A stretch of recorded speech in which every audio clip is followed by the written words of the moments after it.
Hello and welcome to Unprofessional Engineering. My name is James. And you got Luke. Luke, today we're taking a look at how paper money is made. So a little bit of backstory here.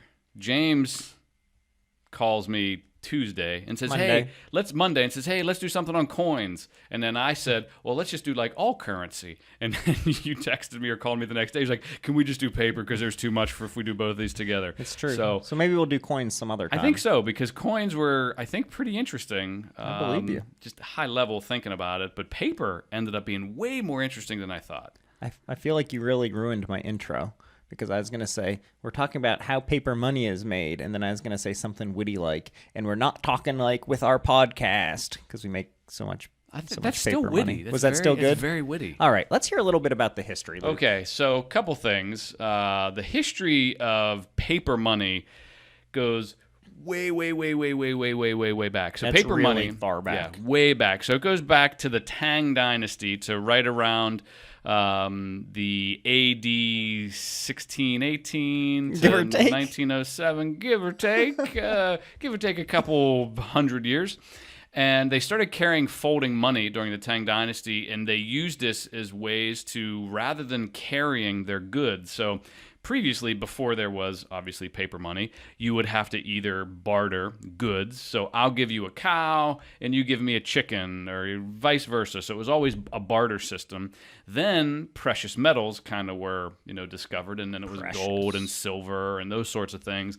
But carrying a lot of gold around is not easy. I know I carry a lot around. I do too. I call it bling. Bling. Yes. So basically, they were smart enough, like, you know what? Let's just agree that this paper equals this, and then we'll just use this instead of carrying all this stuff around. So they invented this way back when, and literally, it wasn't until like 500 years later that Europe finally caught on in the 17th century to be like, hey, instead of taking like a wagon of pigs over to this guy's house so I can get like 7 chickens, why just give him a piece of paper that says, hey, when you want pigs, just come get them.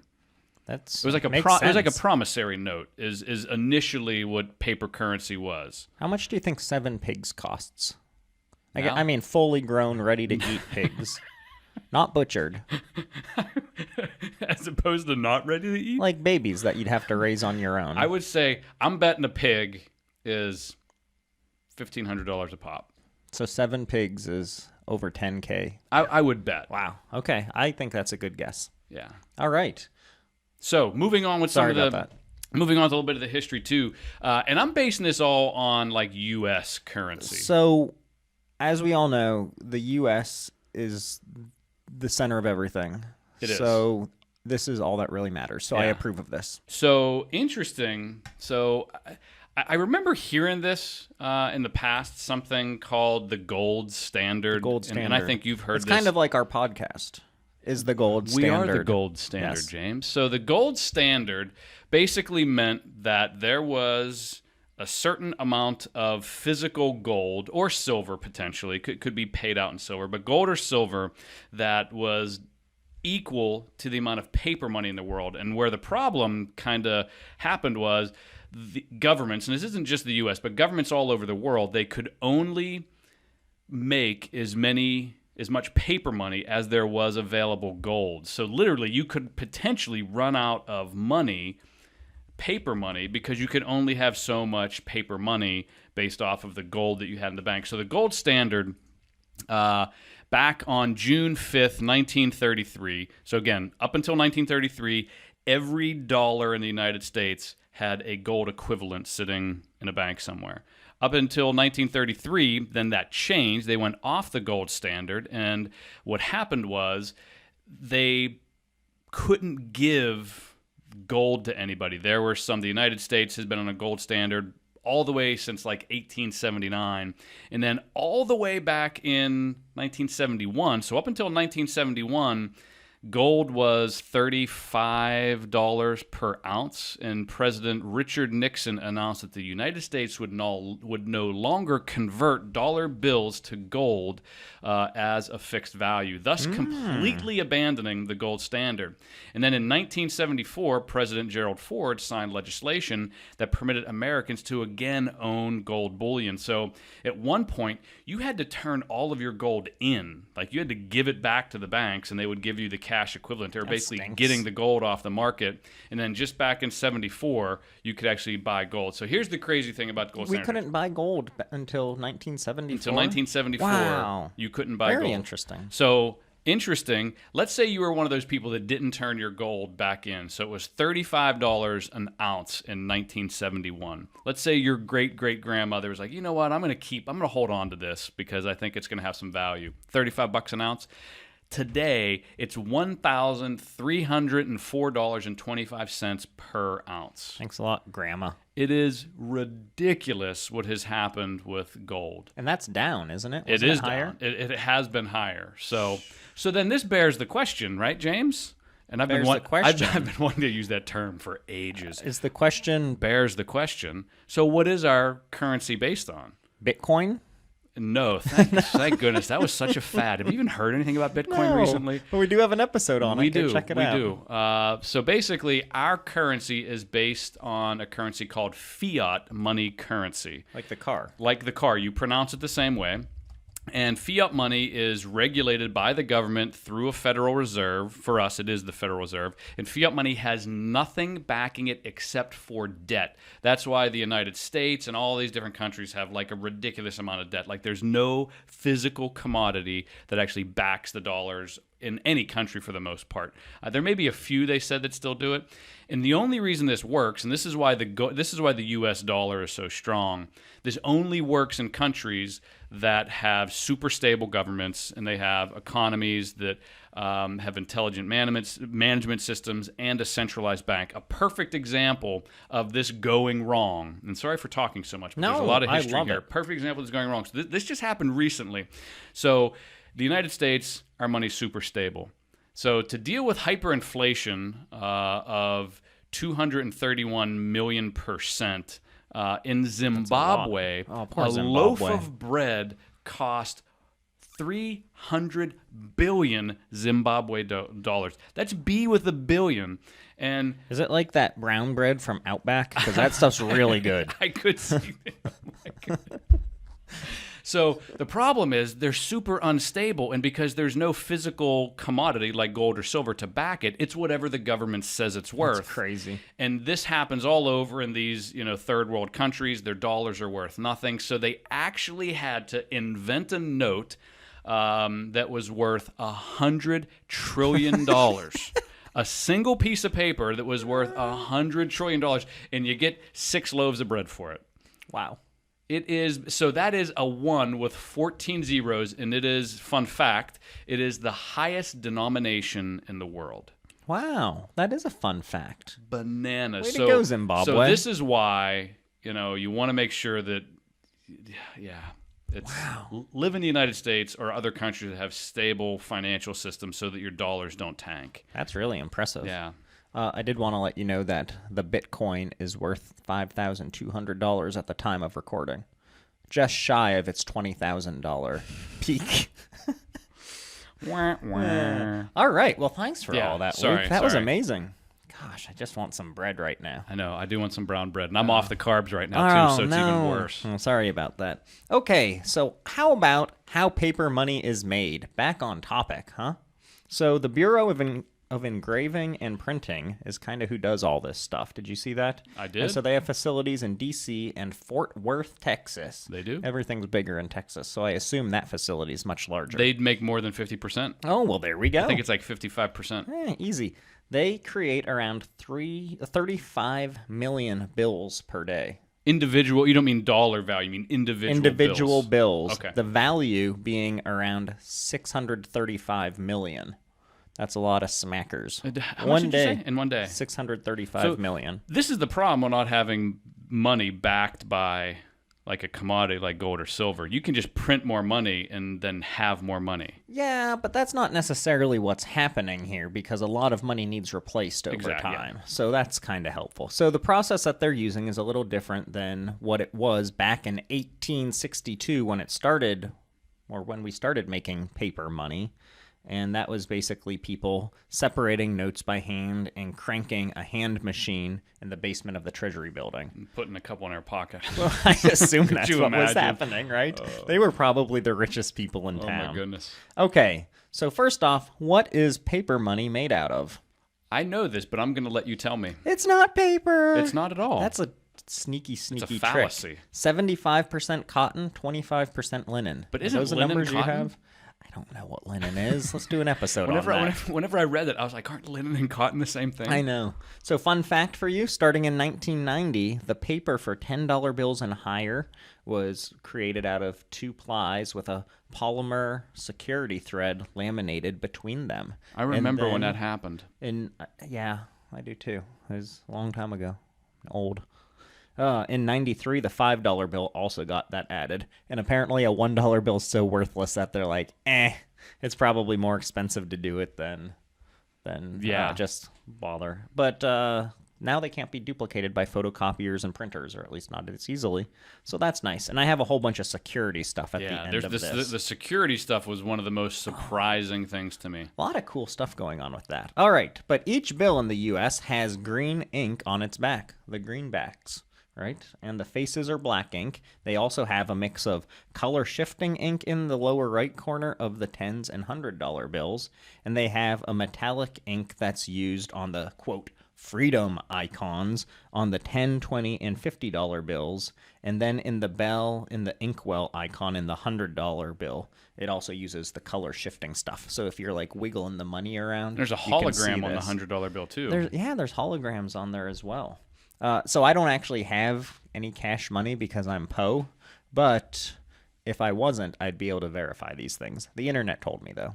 Fun fact for you as well. Shoot. A single company has provided the paper for the U.S. bills since 1879. Did you see this? Talk about job security. Yeah. Woo. Crane & Co. in Dalton, Massachusetts. What's more interesting is that it holds an extra special place in the hearts of history in the U.S. because in 1776 it was called Liberty Paper Mill, and it served for Paul Revere when he needed to print notes for paying American soldiers.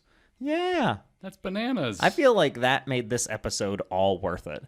Like, if people stopped listening now, don't do that, they would be getting a lot out of this. The company that makes our paper today made the paper for Paul Revere. Yeah. Wow. Yeah. Crazy town. If 2 by land, 1 by sea, or what did he say? 1 if by land, 2 if by sea. Yeah, that's 3 what I if meant. by air, but they didn't really have to worry about that. Yeah. Okay, so before we move on to how things are actually designed, let's take a break for a word from our sponsor. I have to assume it is the U.S. Federal government. Yeah, the government's paying us We're going to get in a lot of money. trouble for this, Yeah, for I know. saying that. We No, really might. they're not. No sponsors, but we do have shout-outs. Affiliation. Charlie W. is looking for an episode where he got his shout-out, and I wasn't about to go listen to all of our episodes, so Charlie W., here's another shout-out. Yeah. So listen to this one Good and old remember. CW. I love that.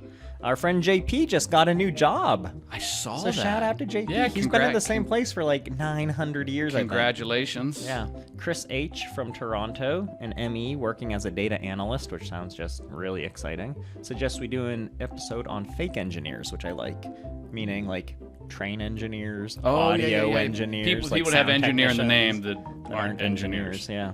And then Chris F., another Chris, we got a strong Chris following. Yeah, we do. Wrote in and has been listening for about a year now and would like an episode on pumps. So that's something. We might be able to help you out there, Chris, but the problem is... Is that as boring? Well, no, I guess... I thought that's what you were gonna say. I was like, that's mean. I think we'd have to expand... I don't know. We might have to expand Yeah. a little bit, but yeah. Good recommendation, though. Yeah, if you have a recommendation, email us at unprofessionalengineering@gmail.com. Head on to iTunes or wherever you listen. Subscribe. Yeah, subscribe. Like, review. We'll send you some stickers if you tell us where to send them to you. We're up to 92 reviews, so that's pretty good. Whoa. We're almost going to hit that magic 100, and that's where the big money comes. Cha-ching. Okay, moving on to design. So basically, design isn't a thing anymore. It's now redesigning, right? Yeah. Because we have all the bills we need, except for the Sacagawea dollar. That was kind of net new, right, when it came out? We didn't have coin dollars anymore. Yeah, we don't. Yeah. Anyways, do you think people just pocketed all of those? Is that what happened? Probably. Yeah. So anyways, they work on all sorts of levels. Like the design process takes years and years and years. I was really surprised that there's actual artists that, like, I just assumed this was all done on computers, but I saw some stuff where they're doing it by hand. There's a lot of engraving by hand. Yeah. There's a lot of things that are going in for anti counterfeiting features that are and then we'll get into more of it. But then the process of actually getting the molds that are then used to keep things printing the same all the time is crazy. The lady that I saw doing the engraving in the video, she had a terrible towel on the back of her seat. Did she really? Yeah. That's awesome. She was doing the engraving for the stamp or the blank or whatever they call it for the 20, I think, and she was doing the engraving, and on her chair there's a terrible towel in the background. It was awesome. So traditionally, like you mentioned, they'd use classical tools like the pencil and pen and ink and paintbrushes to create the different visual effects and then get things ready for engravers who are using just tiny tools, and they take forever to do their job. Today, a lot of it is done with modern technology to manipulate things, but it's kind of like afterwards, like after all of the art's done, they can add security features and additional things in there. I can just imagine people there with Photoshop like poking around for days and days and days. So then there's something called sidography. Did you see this? I did. Oh, you did? See, whenever I ask that, it's kind of implying like I know you didn't look into this. No, I don't have any information on it, but I saw it. Okay. So sidography is basically the way you put multiple images of like the hand engraved dies and transfer them to a printing plate. So this is a whole procedure. So cytographers use a machine that push as much as like 4 tons per square inch of force to transfer the original work like of the engraved thing onto the master die. And later individual plastic molds are then made from the master die, and then they're assembled into a plate. And then this is kind of what's used almost for printing the money. So that's kind of cool. So after the dies are assembled and reproduced on plates, engravers cut in additional items into those, such as the series, quadrant numbers, and signatures into the plates using the pantograph machine. So even once the design's done, there's still more work to be doing. That's pretty cool. So then it goes to plate making. And the plate making is where they take the plastic master plates. So they had one master plate to rule them all. Then they made like the other 13 rings in Lord of the Rings for the anyways. Then they get all the other rings that aren't ruling them all, and they're all identical, and they need to do something called electroplating. So I don't think we've ever done an episode on electroplating, but it might be interesting. Yeah. So the master plate, it's like the plastic master, is sprayed with a silver nitrate, and it acts as an electrical conductor. The plate's then put in a tank filled with a nickel salt solution, and an electric current is generated, and zzz, attaches. What was the noise again? Zzz. And then when it attaches, that was good. Okay. So nickel ions leave the solution and deposit themselves on the electrically charged surface of the master. So this is kind of an intense process. After 22 hours, a nickel plate called an alto is basically like literally grown. Like from the initial plate, it's grown outwards, collecting those ions, which is crazy town.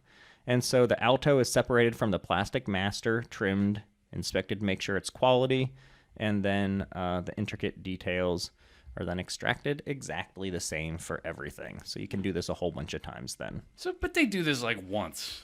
And then what do they? So we're paying these people. What are they doing the rest of the year? Like after they made the 100, I think is the most recent update. Nothing. What are they doing now? What are they working on? Drinking. Probably. Doing nothing. Collecting our tax dollars. So like this is all scrutinized very significantly. Yeah. These things have a margin of error of plus or minus 0.0003 millimeters or inches of an inch. Yeah, that's a lot. That's pretty small. So that's like 1/10 the thickness of a human hair. If they're off by more than that, throw them out. They're no good for making our money. So then we get to printing money. Are you interested in printing? I'm very interested in printing. Are you? Do you know anything about printing? I got a high level kind of 7 bullet points, but I'm sure you got a lot more detail. So I see bullet point 1, special ink, right? Yeah. So they use special ink, and we mentioned like the green and the black and the metallic and the shape. There's yellow color in shifting. the 100 now. There's a little bit of yellow. His face looks a little weird to me. Yeah. Next step is the offset printing. Is that your next? Yep. Hey, that's what you have next step as well. All right. So the colored background design is duplicated on a film negative, and it's transferred to a thin steel printing plate, and with light-sensitive coating to, when exposed to ultraviolet light, and this is called burning a plate. So then this ink's transferred to the printing plate, to the rubbers, the cylinders.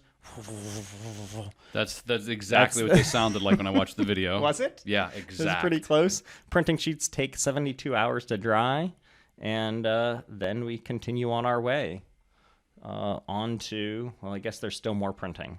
So they're then combined and transferred through printing plates, and you basically just keep printing over and over again and running the different layers of ink on there. So Is that about right? So there's like a background, and then the face is a separate print. The back is a separate print because, like you said, it takes a while for this to dry. So it's multiple processes. A thing I didn't know. So then after these multiple printing processes, and they pretty much have everything on, they do a quick inspection of them, and then they do what's called overprinting. And I didn't know this. I just assumed it was done at the same time. I do too, especially because they're doing everything else. The different colored paints, the metallic paints, all of that's happening. I mean, not at the same exact time, but through that run of offset printing. Yeah, but then the very last thing is they put the serial numbers on last. It's the very last thing that happens. And then they cut them, trim them, shrink wrap them, and then they go in my pockets. Do they? Sometimes. I thought for the overprinting, I thought this was kind of neat. A little bit of fun fact. The modern serial numbers, so all those numbers and letters on there, consist of 2 prefix letters, 8 numerals, and 1 suffix letter. And the first prefix number indicates the series.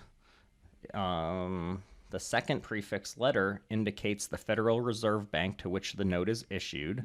And the suffix letter changes every 99,990,999 notes. Wow. So DG 9999999A is then followed by DG 0000001B.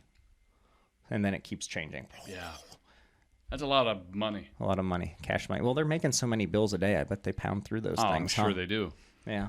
Okay, before we continue on with any more of the process, let's take a break for this week's Luke's Rant. So let's keep this related to money. Money. Yeah. So Is it that we don't have enough of it? No, we're loaded. Okay. We got podcast money, baby. That's true. So I'm a big TurboTax fan. I've been doing TurboTax for ages. Like, I can't remember not ever doing TurboTax. I've probably been doing TurboTax for 17 years. It's been around a while. 16 years. And I've never had an issue with TurboTax one single solitary time. So I do my taxes like 2 months ago. I was so proud of myself. Me and my wife were excited. I was like, yeah, we're going to get this done really early. We're going to do all this stuff. So we do our taxes, and I submit them. And I'm positive, I went and looked, I couldn't find it, but I was positive I saw an email that said, oh, your tax has been accepted, so here's the vouchers, because I owe money, because we make so much extra podcast money on the side. That's what happens. I owed money, so we got the little certificates to tell you how much you owe. We sent them in, and then yesterday I get this email when I was supposed to be prepping for our podcast that says, your taxes have been denied or rejected. And I was like, what?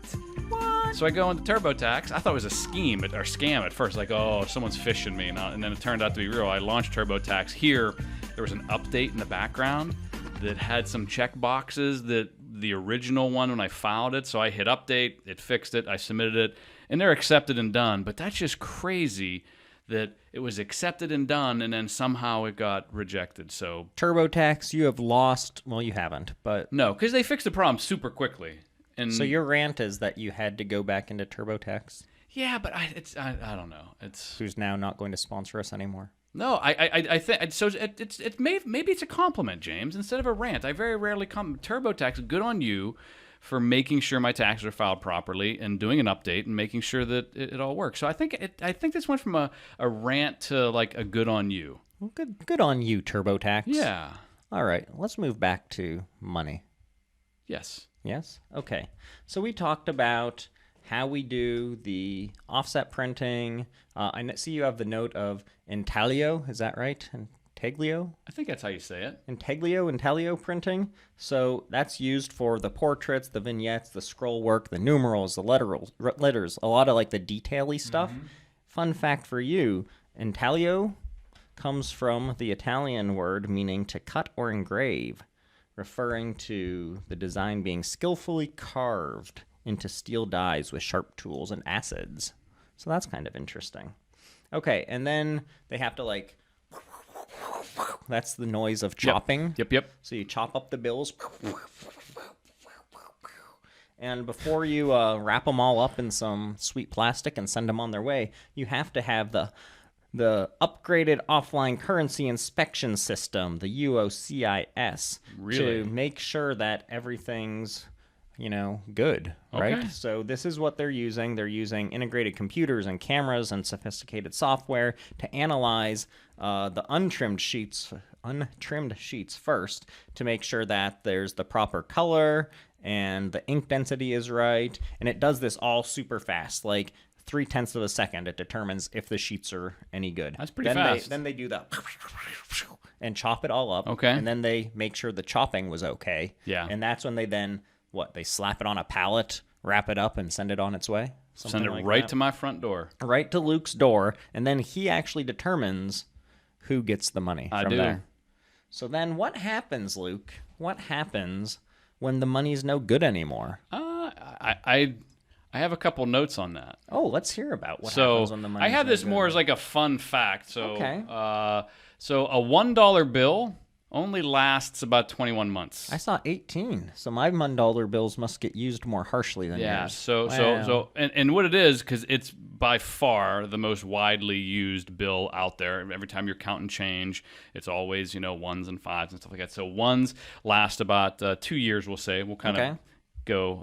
We'll go even higher than either of our numbers. Yeah, a little less than 2 years. I kind of did that wrong. Sorry, a little less than 2 years. So what they do is they gotta decommission the money. They can't leave it in circulation. No, and the Ben Franklin, the 5, actually lasts significantly longer, up to 7 years. Oh wow.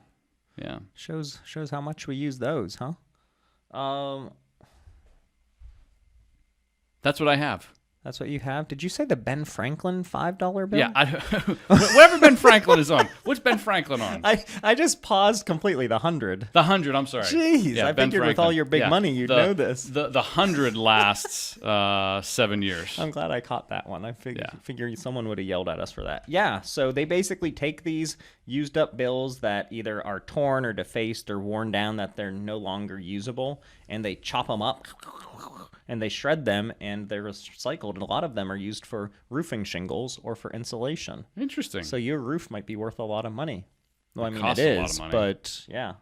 So how do you know if you have a fake cash money? Do you want to think about that a little bit? So Yeah. basically, what are the security features that go into these things? There's a ton of them. I was So- shocked. First, so let's take out money. Everybody listening, take some cash money out of their pocket. I'm going to take out, it's a 10. I'm rich today. I take this 10 out and I feel it first. Okay, you all heard me feeling the money. The paper feels rough to the touch. Now tilt the note to see the color shifting ink in the lower right corner. Oh, so for mine, it's like a sparkly 10. Luke's a big money maker, so he's got a 20. So his 20 sparkles as well. Okay, next. So say you have the sparkly 10, you're doing pretty good. If you have 100, it has a color shifting bell and ink thing, and the security ribbon with images of bells and hundreds when you shift and tilt it. So when you move it around, you'll see a line in it, and you're going to see in that little line that it has like little shapes and hundreds marked on it. If you hold it up to the light, you can see security thread and watermarks on the 5s and higher visible on both sides. So if we lift it up, we can see like a little watermark, and we can see the security thread. Now you'll notice Security Luke, threads are in different spots on different bills. that's what I was going to tell you, is that the security thread's in a different spot on all of the different bills, so that's helpful. And you're missing one, or were you still going to do it? I don't, so on the 10 and higher, the watermark matches the portrait. Yep. And there on the 5s, there's 2 watermarks, both the number 5.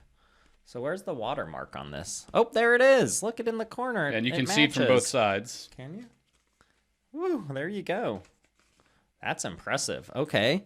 So the watermark, and then the thread on each bill's in a different spot, like you said. Oh, and on top of that, not only can you see it, if that's not good enough for you, bust out the old UV light, and the color of the thread is different Changes. as well. I always wondered why I saw people at the stores with the light, like when you have a $100 bill. I never realized that's what they never were do doing. that for me. They just... Because I pay. They with look every- at my singles and they're like, I well. pay everything with hundreds. I always walk in with a giant stack of singles and they're like putting on rubber gloves. Like, we're not going to be touching that today. It's funny you say that because fun fact about no. currency. So all money, as it turns out, should be laundered, like physically washed.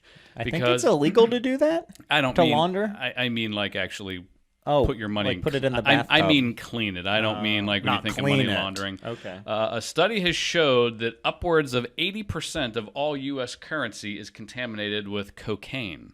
No. Yep. 80%. 80%. Even the single dollar bills. vast majority is contaminated with cocaine.